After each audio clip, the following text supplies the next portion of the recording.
Hey everybody, welcome to this week's Say Report. This is your host Sejohn and along with my host companion Devin Decker, although you may not sound like it. Oh, darling, how dare you? Tonight you're Yeah, joined by Harvey Fierstein. yeah. This is it. This is the Matchmaker, Mrs. Doubtfire matchmaker, episode. make me a match. There it is. Find me a find. Catch me a catch. Of all the roles that he has actually successfully pulled off in this world, though, why is it that that's the one that we always go to? Oh, what other one are we going to use? Are we going to use the episode of Cheers where he was Rebecca's high school sweetheart and she doesn't realize that he's a homosexual? Hasn't he done like Disney voices and all that sort of shit too? Like, I there's other can't things think that- of a single Disney voice he did. He was Delilah in Samson and Delilah, Simpson and Delilah, where Homer Nice. grows the hair. He plays Yes. Carl. Man, well, let's see what else he's done then. We're gonna dedicate the first 10 minutes of this episode today of going down. He's in Mulan. I knew he was in. Oh Disney yeah, movie. he's the He's one of- guy he's with one the of the eye. three. Yeah, he's one of the yeah. I'm he's one of never the gonna brothers that- catch my breath.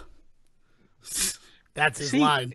You had me worried I was making shit up, but yes, I mean he Oh. shows up in Independence Day. Like, oh yeah, Hairspray. He was a big deal with Hairspray. In the original Hairspray, right, or in the new one? No. The on Broadway and then eventually the TV show. There's like a ton of shit that he's known for there. Let's see, what do we got? Oh, he's in a ton of fucking Woody Allen movies, like Bullets Over Broadway and shit. Yeah. Sorry, All right. I'm actually upset that I forgot that he was in Mulan. I really wish I could do "Girl Worth Fighting For" right now, but I don't know what part is his in that. Off the top of my head, I'd have to do the whole song. So He's also in the phenomenally awful movie Dr. Jekyll and Miss Hyde. Have you I ever love that seen movie with Tim Daly. Oh God, man. That's that another movie that I saw trailers for forever. Like, I saw trailers for that movie forever, and then it never came out. And See, I remember- finally rented it when I worked Yeah. at Blockbuster. Yeah, I was gonna say I remember it on the Blockbuster shelf, and me being never allowed to rent it, no matter how many times I ran up to it. Oh, it's actually, I mean, I've seen it. I don't hate it. I believe he's in it. The other one that I was thinking of, he plays Heat Miser in the live-action straight-to-TV The Year Without a Santa Claus, Yeah, where John nice. Goodman is Santa Claus. Nice. That's a good movie. I like that one a lot. For the record, the not so bad movie that Devin pointed out, Dr. Jekyll and Miss Hyde, is resting at a 4 out of 10 on IMDb, which I think you have to try for. I like Tim Daly. That's gonna be he can do no wrong in my eyes. He will Yeah. always be Brian Hackett. No, Joe Hackett. Brian was Steven Weber. Those two guys, I love Tim Daly and Steven Weber. Both have done fantastic Stephen King. I was gonna say versions. That's not the right word. You know what I mean? Adaptations. That's the word I'm looking for. Steve Weber did that really, actually, quite good Shining. I'm sure Zach disagrees with me on both of these instances, but he did that really good made-for-TV Shining miniseries. The And then, one that Stephen King actually approves of. and then Steve Daly.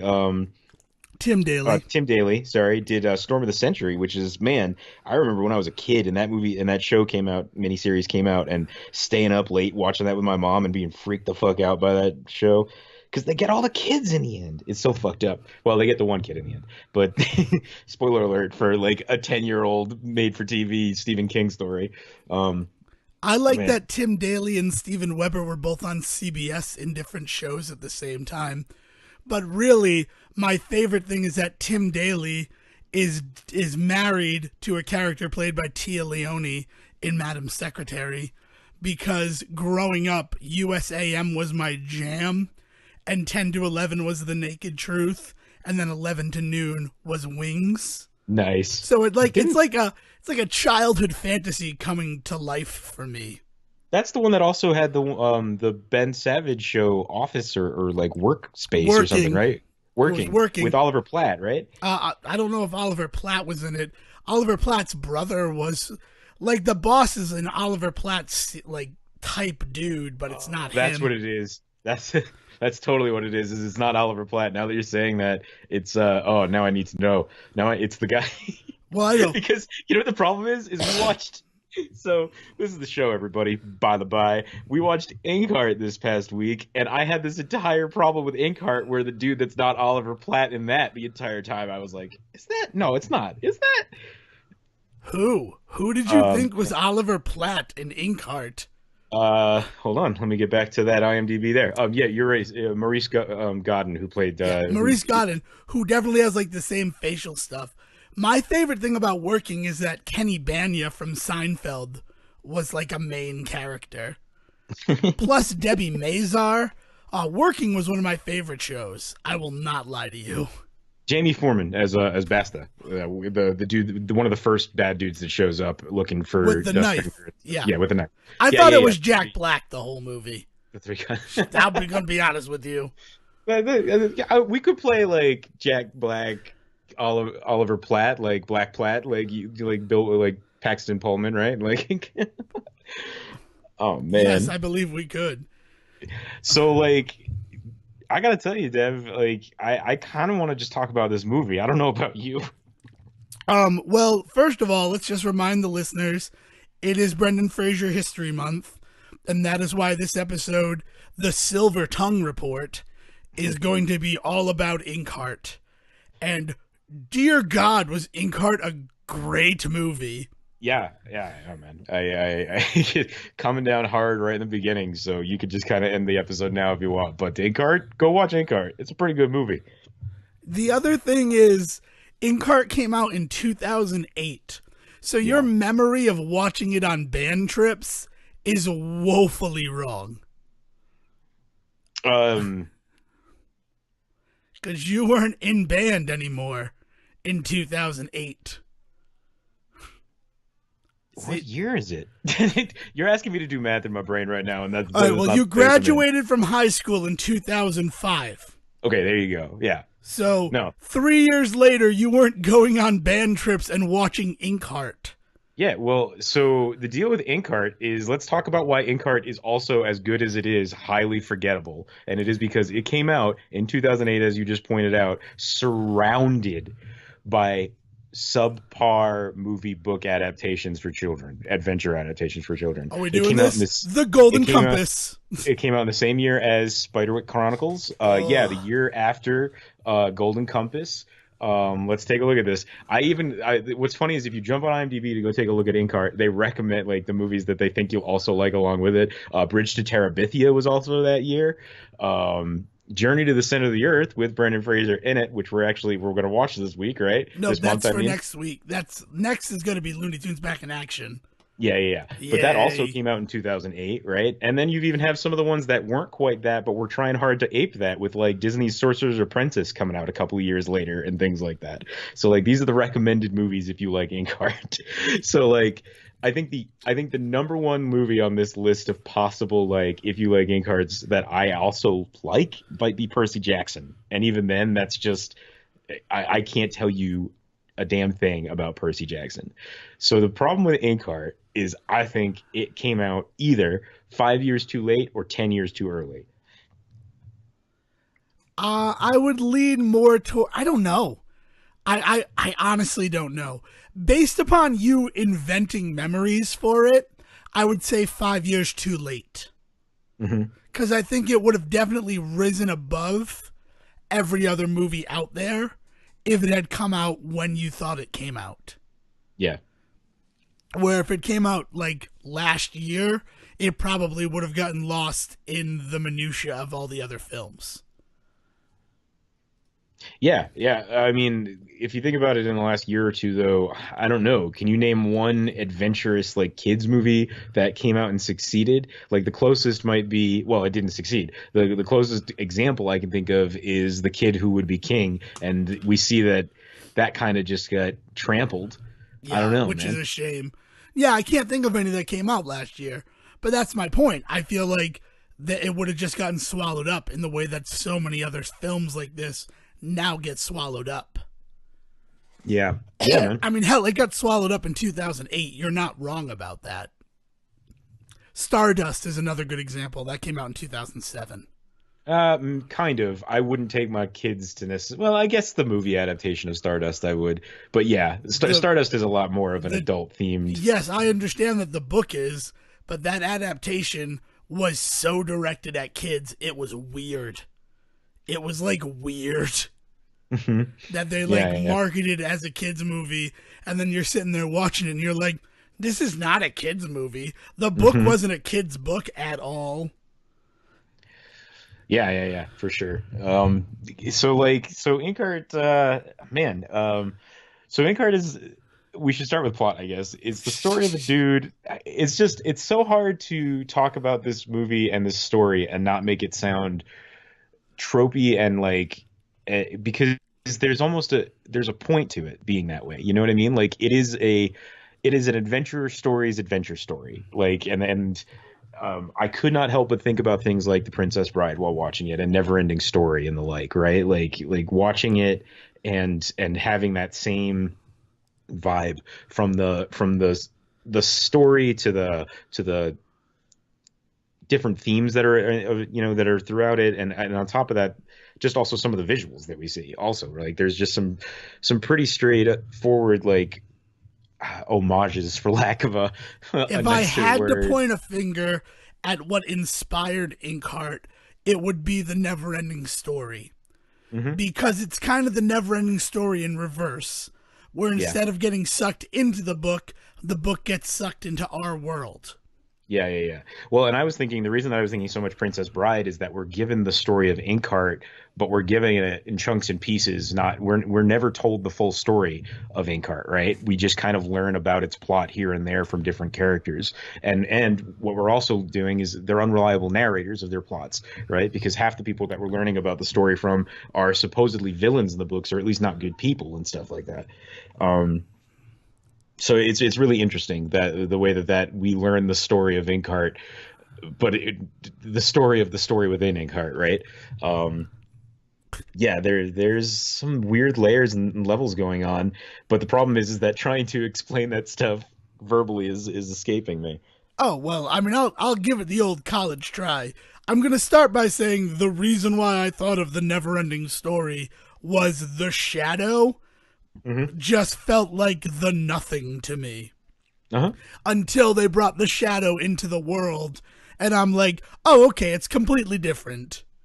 But the way that they like introduced it as just blackness falling over the world, I'm like, Yeah. that's the nothing from the never ending story. Yeah, yeah, yeah. You will Yeah, not be able to convince me otherwise. I almost thought what it was going to be was something dragon-like. There's a lot of weird false starts in this, and again, I think that that's actually part of the formula is that there's stuff where you think you know where the story's going, and then of course it doesn't, that sort of thing. So I was waiting for the reveal to be that it was a bigger creature, right, Right. and that the shadow was just some folkloric representation. But no, Yeah, it's just a I big thought that old might be it too. That no yeah. one had ever seen the shadow, so the belief is that it's just we know it as a shadow because no one looks up. No one ever Or looks up in movies. I no mean, one that's no one who sees it lives, right? Right, like that's that where I could be went with true it. as well. But I guess so. Inkheart introduces us to Mo, played by the man of the hour, Brendan Fraser, and it turns out that there are people in the world called silver tongues, and anything they read aloud comes to life.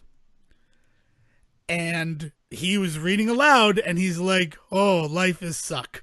But they like kind of tell you the story of the silver tongues, and then they jump ahead 12 years to him with a daughter, Hmm. and his wife is gone, Yeah, and he is looking for a book, but we don't know what book he's looking for right. until he finds it. And the book he's looking for is Inkheart. So, like, book within the movie, which means that this is also based on a book by Cornelia Funk. So it's also a book within a book.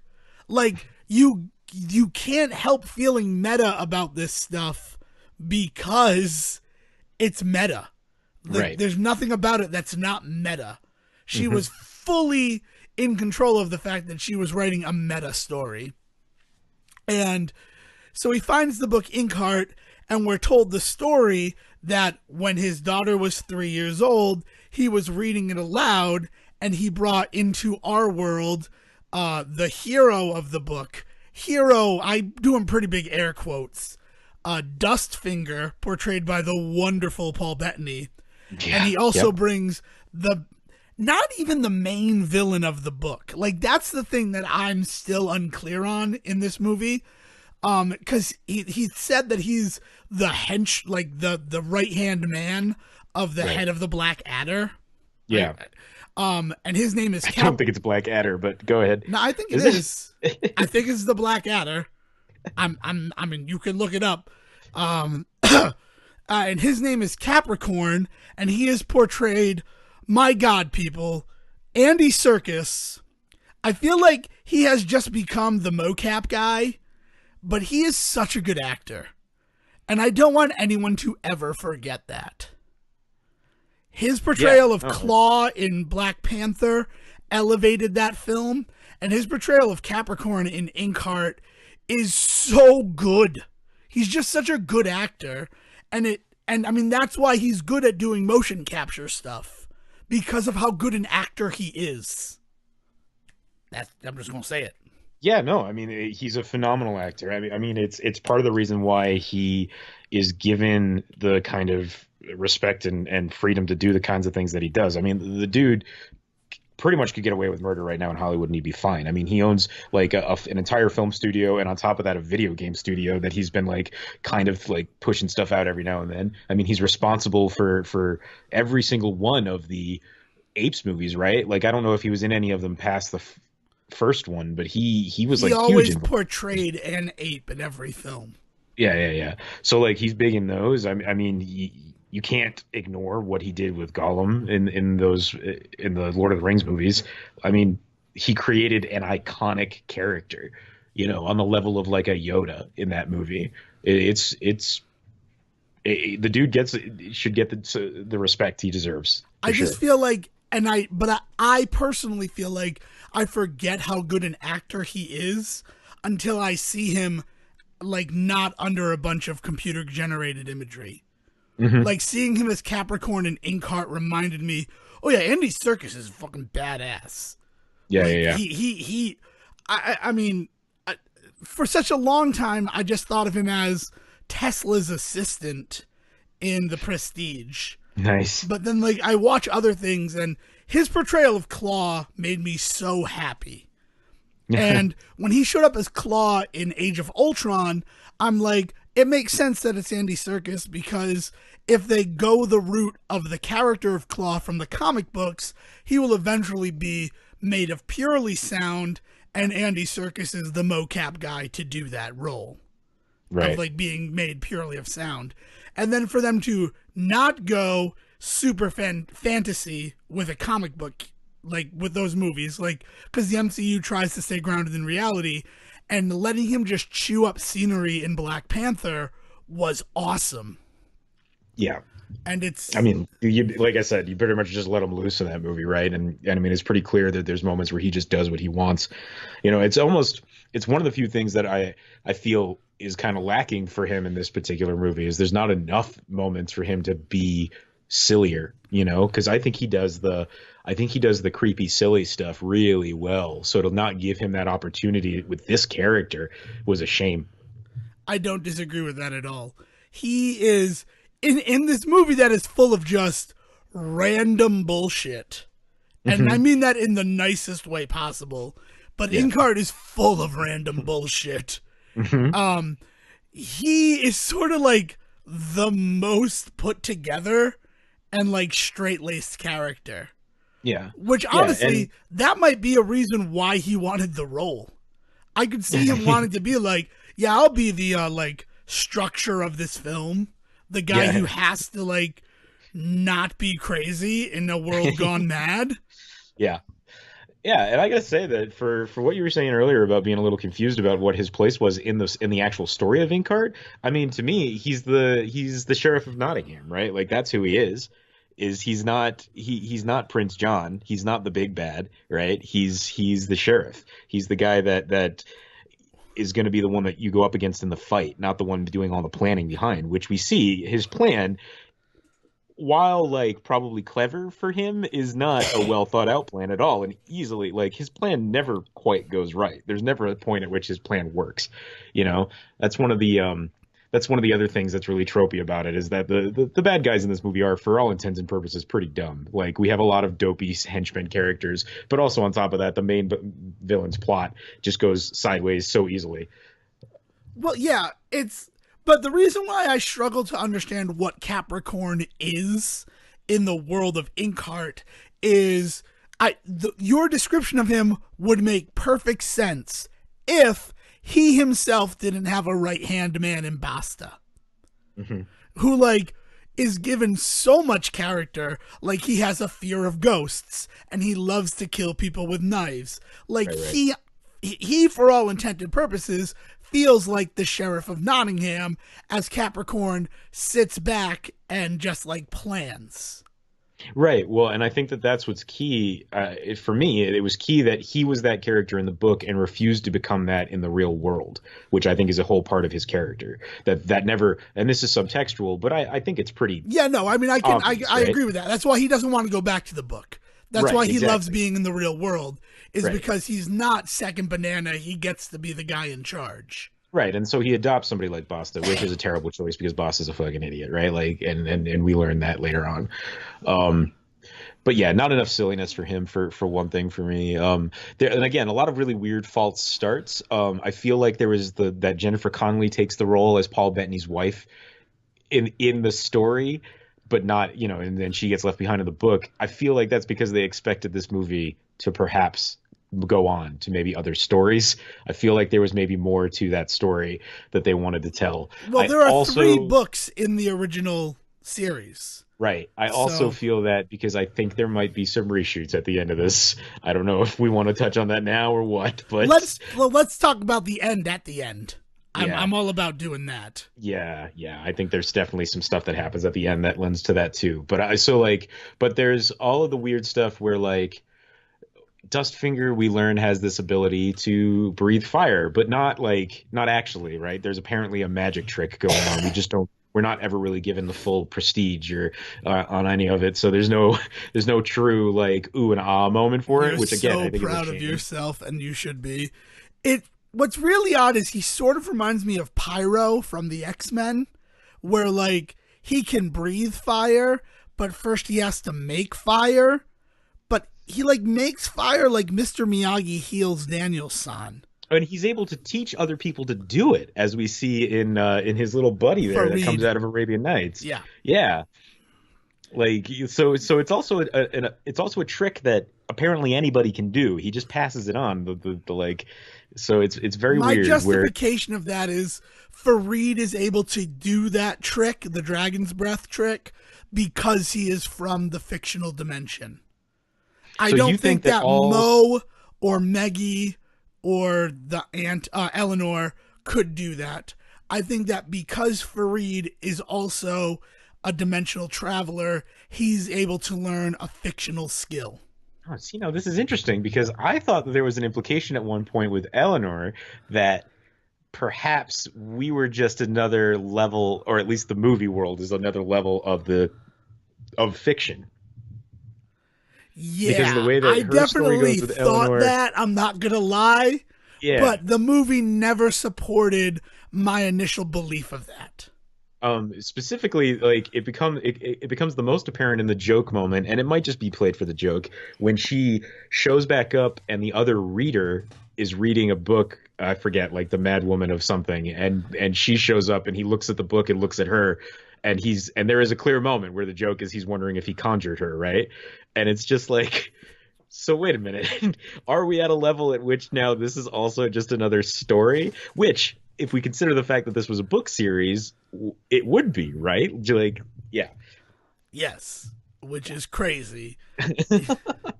Yeah, what? The Mad Woman of Shemat is what Yeah, he's yeah. reading. Yeah, and I liked that. But then I'm like, but she's real because we've seen her before. But there was a part of me that felt that Brendan Fraser had conjured her into life, and that's why she's just referred to as the Great Aunt. And there's Yeah. not more given than that. But she is very clearly related to Risa, Maggie's biological mother, because she talks about how women in that family do that. Yeah. Yeah. Although that being said, there was, there was a moment once we learned the trick of this movie, which is that Brendan Fraser Mo can conjure things out of books. He just has to simply read the words, and he can conjure them into the real world. From that point on, there isn't a character you meet where you have to ask yourself, did he create this person? Including his own daughter. Including his own daughter. I looked at Dale, because Dale watched it with me, and I said, I swear to God, I don't want her to be an April O'Neil. I don't want her to be fake. Some daughter that he brought into the world because he needed a child. Mm-hmm. And that doesn't happen. We know that doesn't happen in Inkheart, but that doesn't necessarily mean that in the fiction, that's not the case. Because, and the reason that I thought this is that the opening story in which he learns about his powers is friggin', or at least Red Riding Hood. It's Red Riding Hood, but now I'm wondering that's after he has the baby. No, right? It's not. No. The baby is not born at that point. It's just him and... No, wait. Yeah, I'm reading to her, then read to me. So the baby is there. Oh, but it's not until she's 3 that Inkheart gets read. So that is the night that he discovers his powers. Yeah. Okay. Timeline's a little squishy. All right, but yeah. So he's reading Red Riding Hood, and we see out the window a hood appear, and we're led to believe that, fade to black, he continues to read that story. So what else shows up, right? So I was convinced that what the story was going to be was that his wife and daughter got ate by the wolf that he accidentally conjured. That'd be a heck of a movie. If he has to and then he brought them back to life. Well, there's also this weird thing. I mean, the whole end of this movie. Okay, so the reason why I believe that Maggie, his daughter, is a real person is because she's also a silver tongue. It's revealed that she also can conjure. Yeah, big third act reveal. His daughter has inherited his gift, and she is actually, it appears, in some ways more powerful than him. At least from what we've seen in the movie, he ends up in front of us. There's only really one big scene for him conjuring things, and that's the scene with the Arabian Nights, right? No, what are you talking about? He does the Wizard of Oz too. He conjures the cyclone from chapter 14. He does conjure the cyclone, so he gets 2 set pieces, right? Yeah. But she gets the entire third act to herself. The things that she does from creating Toto on is huge. She also creates a storm. There's that moment where we see her create the storm. So she ends up one-upping her dad pretty quick. Right. And see, but that's okay. So I don't know how to, you're right. This movie is very difficult to talk about because I want to talk about the fact that so favorite reveal in Inkheart. Honestly, my favorite reveal in Inkheart is that the reason why Mo is having such a hard time finding the book is because Capricorn has been collecting them up and destroying them. Yeah. That was so cool. Cause it's it answers the reason why this book is rare. Also, that's what you would do. If you didn't want to get sent back to a world where you're nothing, you would make sure that there's no possible way for you to get sent back to that world. Right. And then, the next logical level of that, especially when you consider that he has his, gang of thieves with him, of course you would also hold on to, your escape pod copy of that book. Well, and because his big plan is to try and bring some more stuff out of that world too, right? He just can't seem to quite let go. He can let go enough to protect himself, but he can't quite let go enough, right? And again, it's tropey for this story, right? The idea that there's still one more book, and of course, it's this beautiful bound copy. It's not some, it's not some shitty. It's not the paperback copy that Brendan Fraser finds in the first bookstore. Right. It looked so much like the copy of Brave New World that I had to laugh. I'm gonna just be honest. I'm oh man, that's so high school bounding of Inkheart right there. Yeah, and good selling me on the symbol for your book series because it's like it shows up on every copy of that book, despite no matter what version, that sort of shit. There was some good stuff there for sure. Um, there's just there's also just some really beautifully I don't want to goofy's not the right word because that sounds like I'm being like mean about it and it's not that, but like we were talking about and comparing it to something like a never ending story or that level of film. There's a fantastic whimsy to the cinematography in this movie. I think that's the right way to put it. A lot of really great like weird angles and stuff, but also like weird zooms on people's faces when events happen, and almost like you can almost hear the cartoonish sound effects if they're not actually putting them in, that sort of stuff. Um, I loved that. Like, I loved the stylized aspect of the half-read characters. We learn that there's other readers out there, and the one reader that Capricorn has had in his employ is this one with a stutter who. But what's weird is we're not really led to believe that his stutter is the reason that he can't read. We're led to believe that he's just not nearly as powerful as Mo and then eventually as Maggie, right?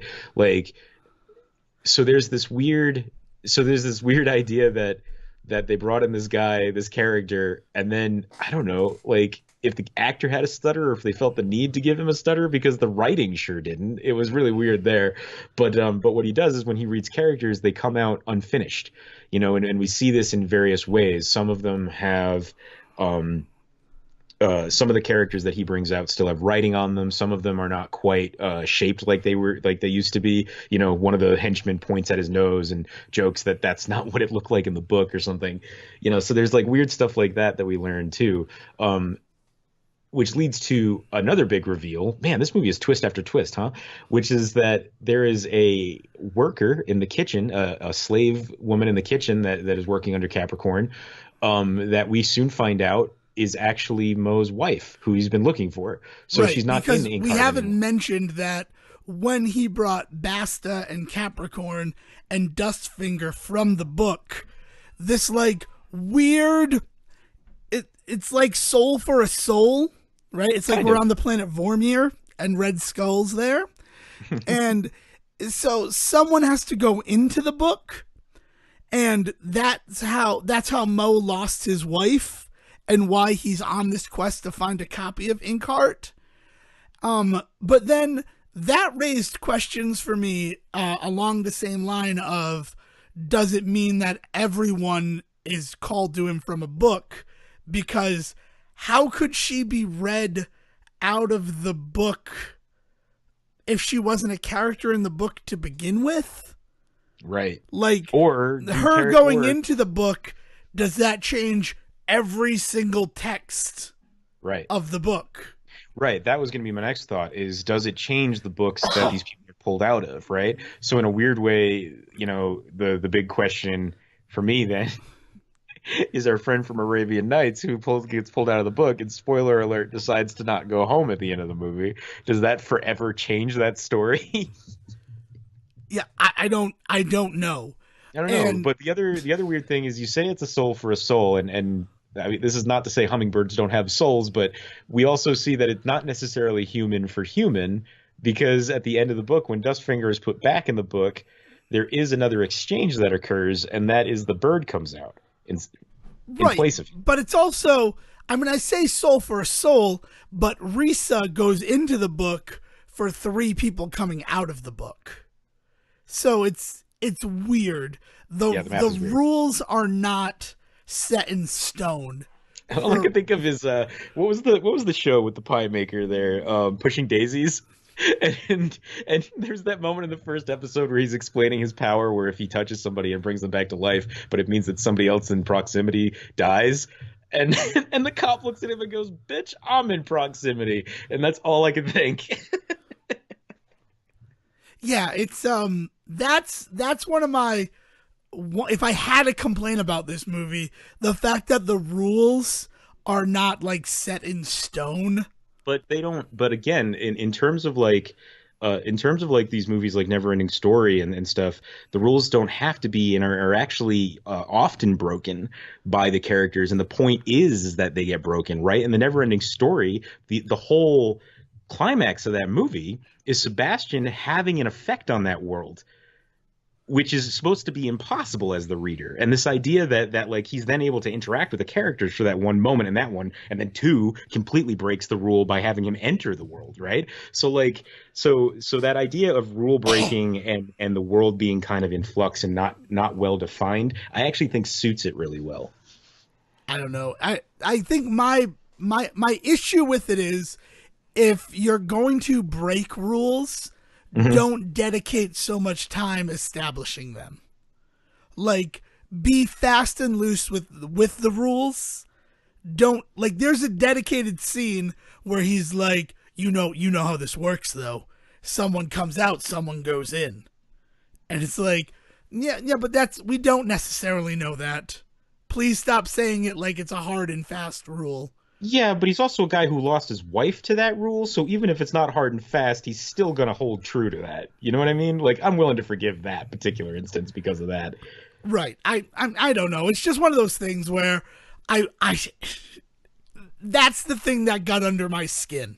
There was so much in this movie that worked for me, Yeah. but that got under my skin where I'm like, I'd really like to know what the actual rule is.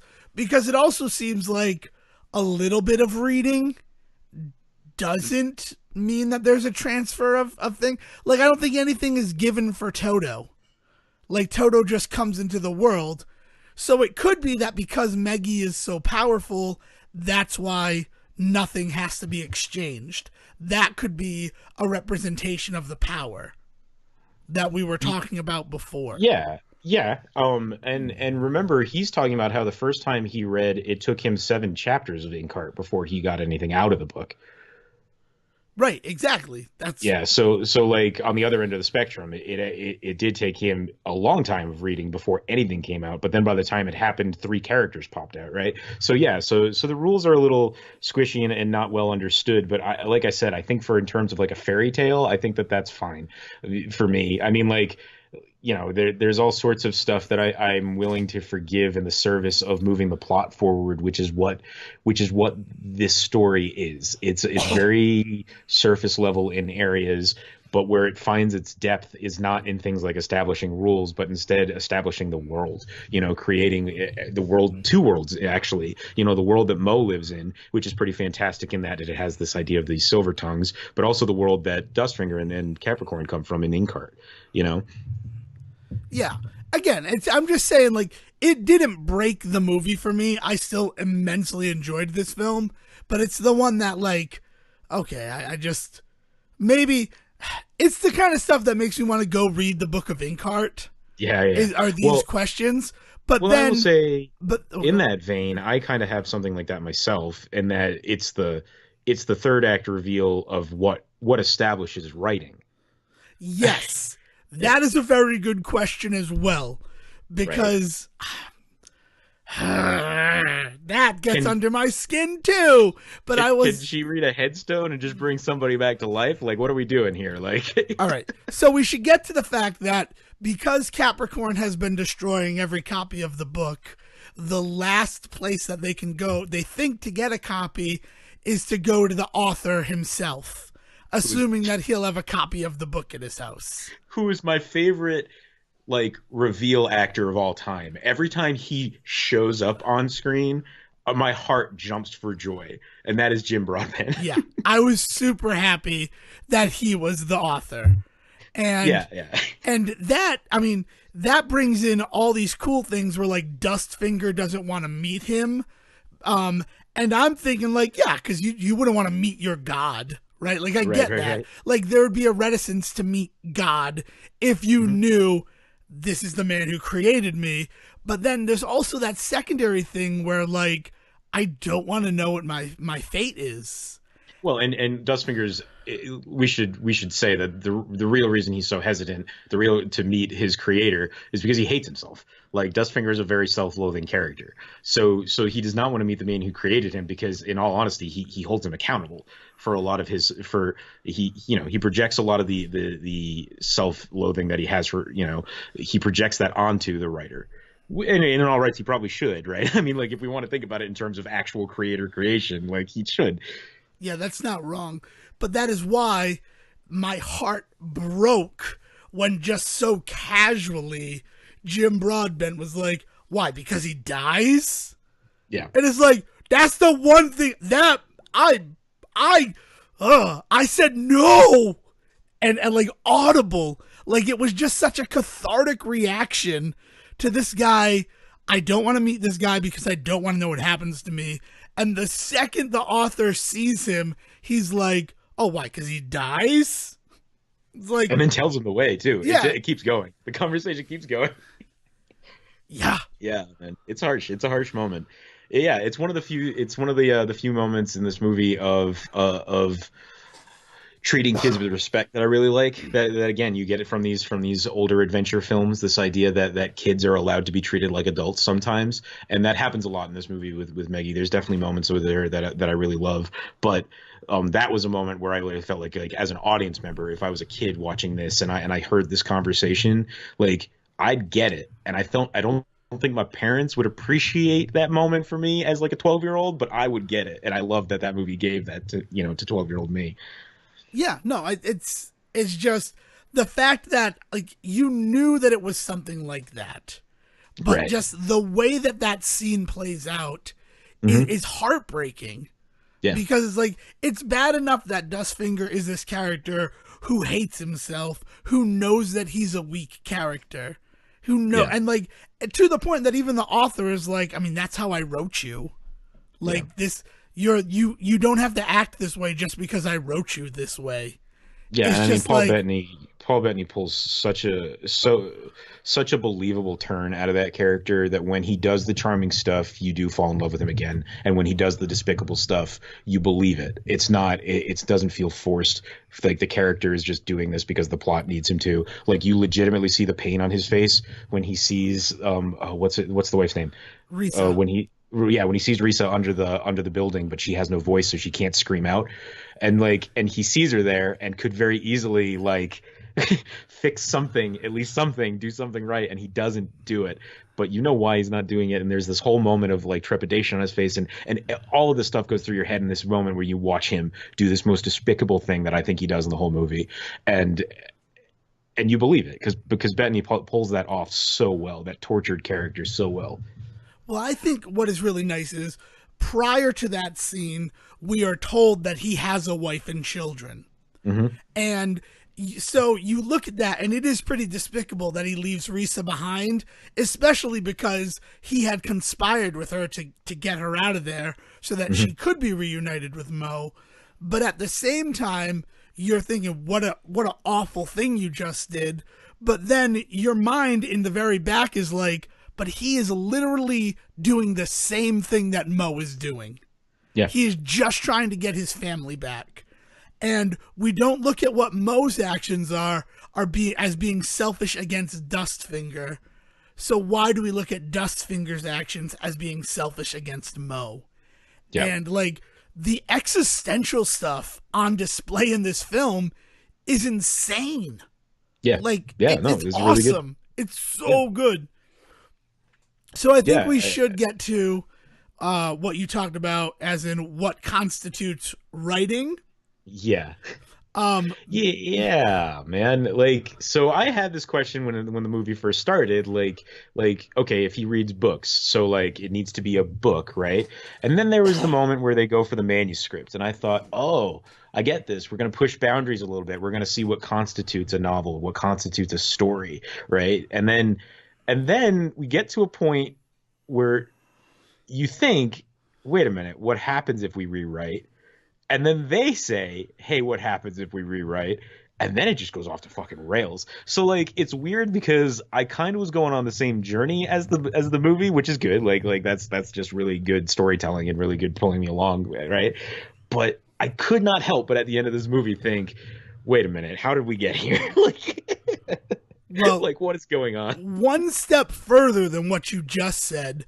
So they have the author, and they're having him write up an alternate version of the scene that Capricorn wants Meggie to read, which is the summoning of the Shadow, which the Shadow is another character who calls into question what exactly Capricorn's focus was in the book, because the shadow served Capricorn. Like, in the text of Inkheart, the shadow served Capricorn because it was made up of the souls of the people that he had killed. So it's like, so he's not the big bad, he's the big bad's best friend, but he has a shadow beast that is the greatest evil in the book, like, under his control. Well, and again, that's why the Sheriff of Nottingham thing worked really well for me when I thought of it as I was watching it. Because if you ever read Robin Hood, Prince John is the guy in charge, but really the Sheriff of Nottingham is the guy that really is kind of fucking everything up, you know? Right, no, I get that. He's the thug. Yeah. Like you said, it's Vader and Palpatine. Palpatine sits in a fucking chair, Darth Vader crushes throats. Right, and Vader's the one in charge of the Death Star, you know? Yeah. But it's just one of those things where I'm like, a part of me also liked the way that I rationalized it is that, I mean, we're also told that Capricorn's collection of Inkheart wasn't that difficult because it only had like one printing, and even that wasn't many copies. So like, maybe it's not that great a book. Maybe the book itself in the movie Inkheart is like just whatever the author's fancies were. And that also leads into the fact that the author has such a difficult time trying to rewrite that scene. Because like lightning struck once when he was able to write the book, and he's not that great a writer. Yeah. Oh, I don't get the impression that he is a phenomenal writer, right? I mean, he is. We do find him living in his own estate in Italy, right? Isn't that where they are? And so like he's clearly done well enough where he's got a retirement. You know, he's going to be okay. But I never got the impression that he was on the level of like a George R.R. Martin in terms of fantasy world creation, which is why he yearns so much to be in his world. You know, we learn that one of his biggest desires is to eventually find himself in his fantasy world that he created, because there he feels like he'd be more, right? And I think, which is why when you see him first look upon Dustfinger, and it's Dustfinger doing the stuff in the fantasy world, and then it switches to the real world, I just loved that, like, he based it around the world that he knew, the fantasy world. Like the implication of that shot was awesome. So he really just wants to escape into his imagination, but that doesn't mean he's that imaginative. Right. Yeah. But, sure, man. But going to that thing, so he writes up this alternate story where the shadow is summoned, but then it becomes self-aware that Capricorn is the only reason it exists and murders Capricorn, and that piece of paper is lost. So then Maggie just makes up the story and it comes to life. Now, she's writing on her arm. She's writing on her arm. Yeah, yes. She does have to write it down and read it out loud. That does seem to be a pretty well established and followed rule, is that it does need to be read out written word. And it can't apparently just be a few words. It does need to be, you know, as much as she only reads a page or two in order to create Toto early on, it only takes her a paragraph or so to do what she needs to in the end as well. But it does need to be like, it can't just be thoughts. They need to be full constructed sentences, right? So like, I think that there are some weird, well-established rules that are followed. It's that the boundaries just get pushed further and further and further. And the thing is that the characters in the movie don't even know what the limits are. That's what's key to it. And I think that in terms of the whole, like, you know, the Jesus story, the one coming back, you know, Harry Potter facing having to die first before he can truly kill Voldemort, that whole thing. Like, I think that idea that she is the most powerful is pretty clear. You know, I think this is the moment where you realize that she's probably better than her father, because on top of being a reader, she is also a writer. You know, we're given the idea of the author as being this separate thing at first in the movie, and the reader being this separate thing. And God, how much I want to get into a conversation about audience versus creator and authority, and right, and that whole conversation. But she's given the ability to not just read the story, but also write it at the end, and it becomes this huge moment where you realize how powerful she truly is, because I do not think that Mo has it in him to be both creator and reader. Yeah, it's cool. It is cool. It's cool. But I guess it's that she's like, and it's as she's writing and reading what she writes out loud, the stuff is coming to life. So like, I don't know. It just triggers your imagination, and it's wonderful, and the way that it wraps up is really cool. I like it. I really like Yeah, it. And but now we really need to, quickly, yeah. let me talk about how I think there was some reshoots. That's what I was about to segue into. Because Yay. man, it just got really.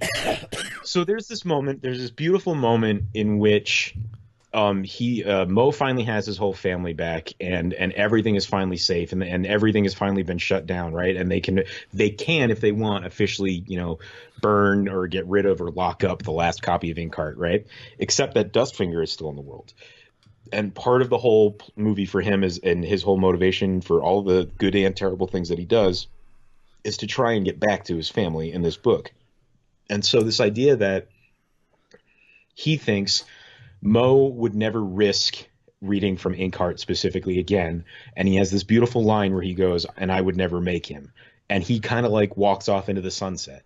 And then we're even given a beautiful moment for him and oh man, Fareed. I really don't want to mess up his name. Fareed. Fareed. So him and Fareed, who's been kind of his like, his foil the entire movie, has finally become his kind of true friend, and we find that they're going to go off together.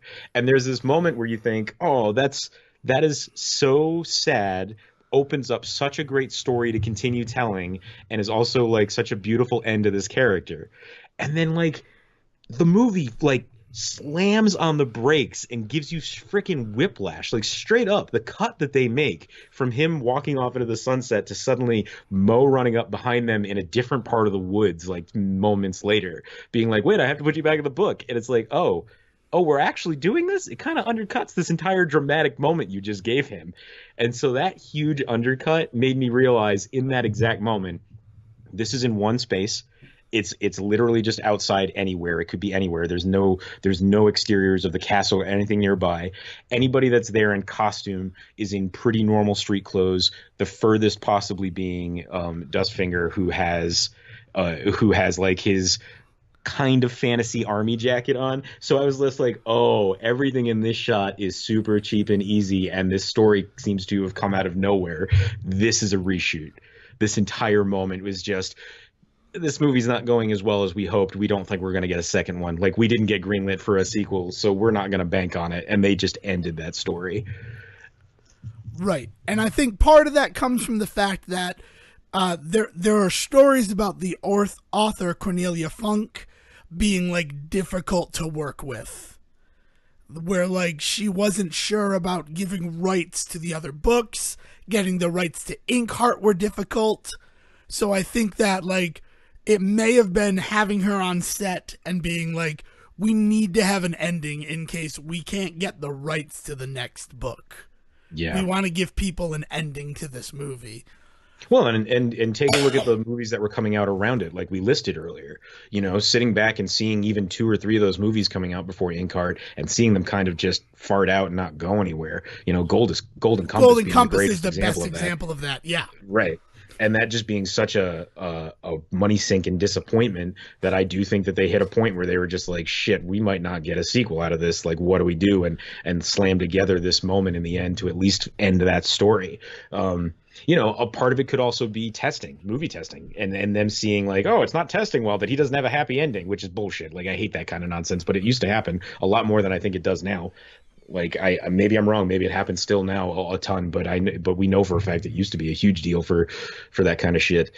And this is exactly the kind of movie that would fall prey to it. Mm-hmm, exactly, especially if they're going to try to market to children, which is what like every fiber of Inkheart feels like. Mm-hmm. Is that like we got a guy who like tests well with kids. We have like a young lead in both male and female for people to rally around. So it could be kids like this movie, but they don't like that it doesn't have an ending. Yeah. There's also the fact that in the book itself, Dustfinger's fate is left ambiguous. Like, it is specifically a change for the movie that he gets back home. Yeah. The book is Dr. Sam Beckett was never able to leave home. Yeah. Yeah. So well, and it's such a great ending for him as somebody that we've seen sacrifice so much of himself to finally be able to let go, right? It's such this beautiful moment of character growth that is legitimately undercut by the next scene in which he's told, we're gonna grant your wish. Now that you've finally decided to give up, you've learned your lesson and you can go home. Like that's the lesson we're given, is that we still get our stickers in the end, right? Yeah. And that's the weird thing, though, is because I could 100% see them being like, well, he learned his lesson. That doesn't necessarily mean that he doesn't get a happy ending. Right. But And that's if it exactly had just why. ended that way, I would have probably believed in my own head that he got home because he found another reader who was able to get him home. Yeah, exactly. It's exactly like you were saying earlier about some of the other stuff. It's not enough to kill the vibe of the whole movie. It definitely doesn't kill the fun at all. It's one of those things that stops it from rising above the pack in which it came out in. It's just another thing that stands in its way of being that classic that it kind of deserves to be. We're looking back on it 10 years later, and there's no reason why kids should not be seeing this movie on Sunday afternoons every weekend. That sort of shit. It's interesting that you bring that up because that whole scene where Dustfinger and Farid are like, yeah, I guess we're going to go and look for another reader. This thought went through my head. And the thought that went through my head is, I really liked this movie. I could see myself watching it every week like I do with Hackers. And then the black screen comes up and it says directed by Ian Softly. The director of Hackers. Yeah, man. And I freaked the fuck out. Yeah, so I gotta ask, as somebody that does not literally religiously watch Hackers, what are some Ian Softly things that you noticed about this movie? Could you, upon reflection? I think it's just the fact that the ending isn't necessarily the end. Mm-hmm. If that makes sense. Yeah, like, no, I appreciate even though that. Dustfinger gets sent back to the book, there is this whole, well, Farid doesn't need to go back to his book. He can stay with us.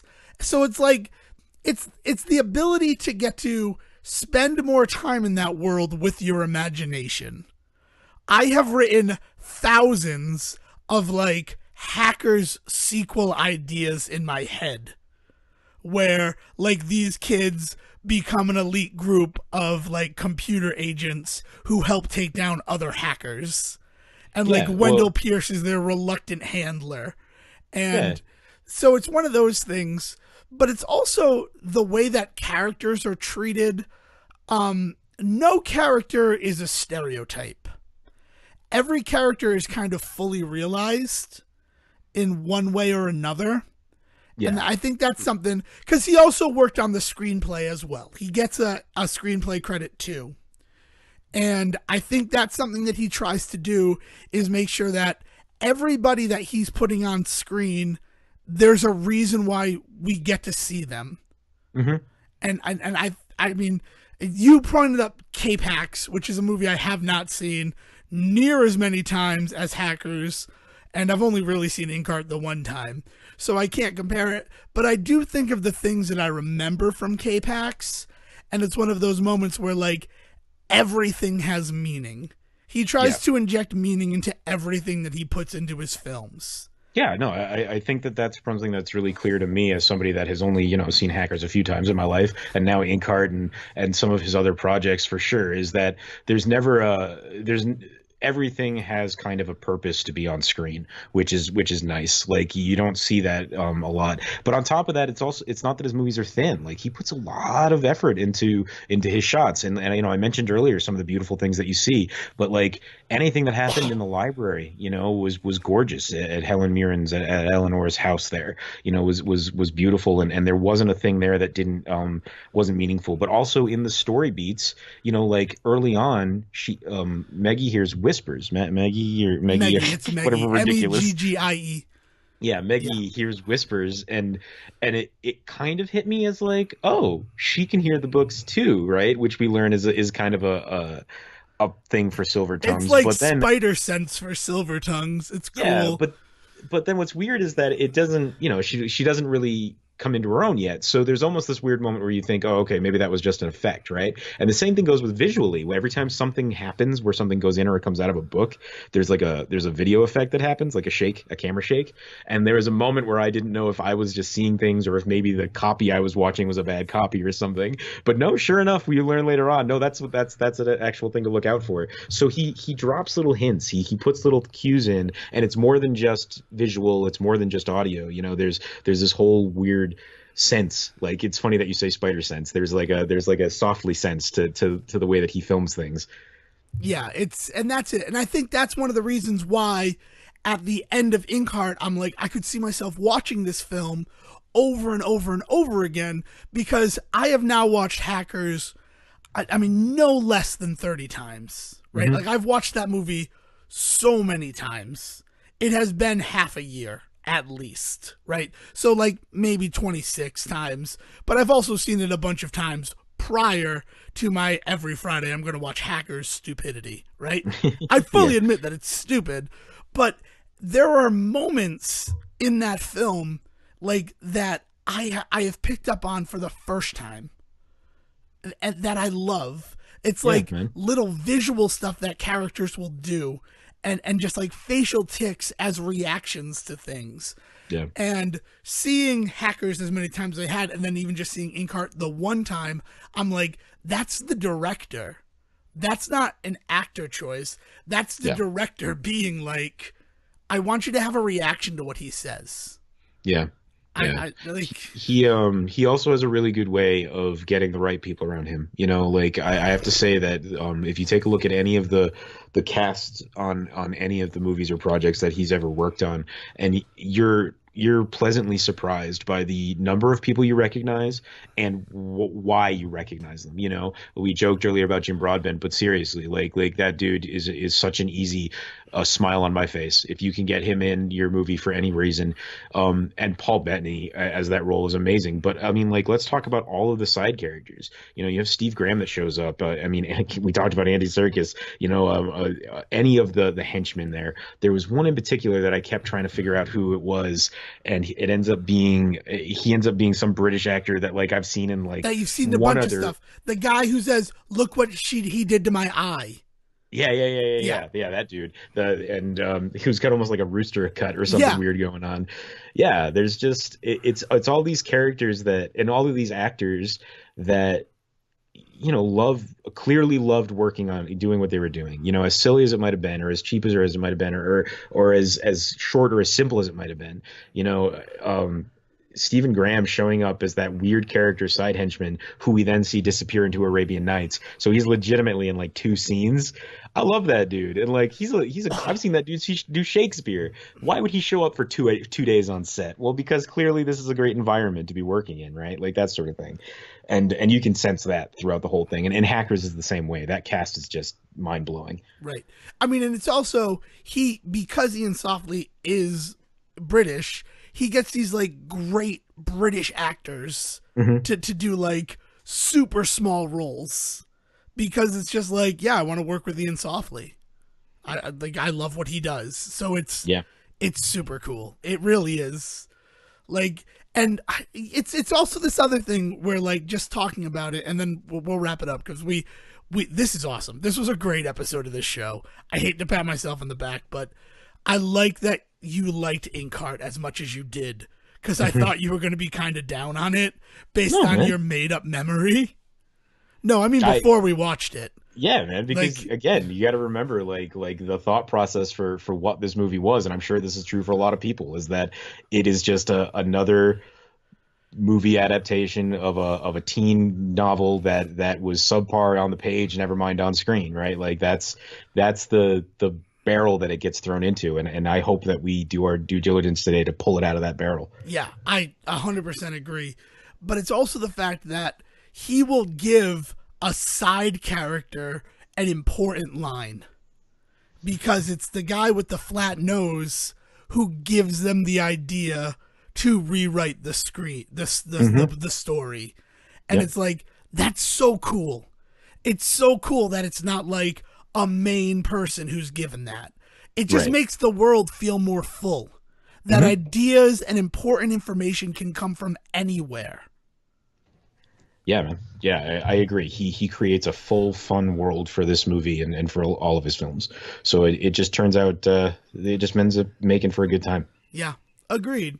And I will also say this, watching the movie made me want to read the book. Finding out that it has at least 52 chapters, I'm not going to be running out to bookstores right now. Because I don't know how this hour-and-a-half movie could be made from a 52 chapter book.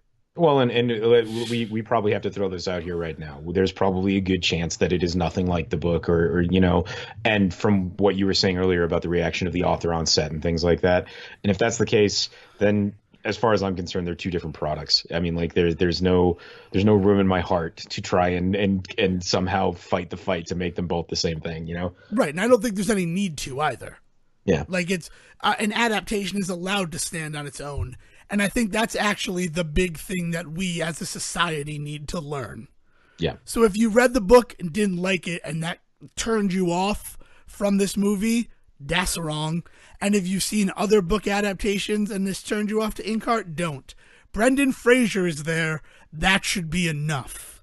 But was for us, but then the movie is so much more than just a landmark film in the history of Brendan Fraser.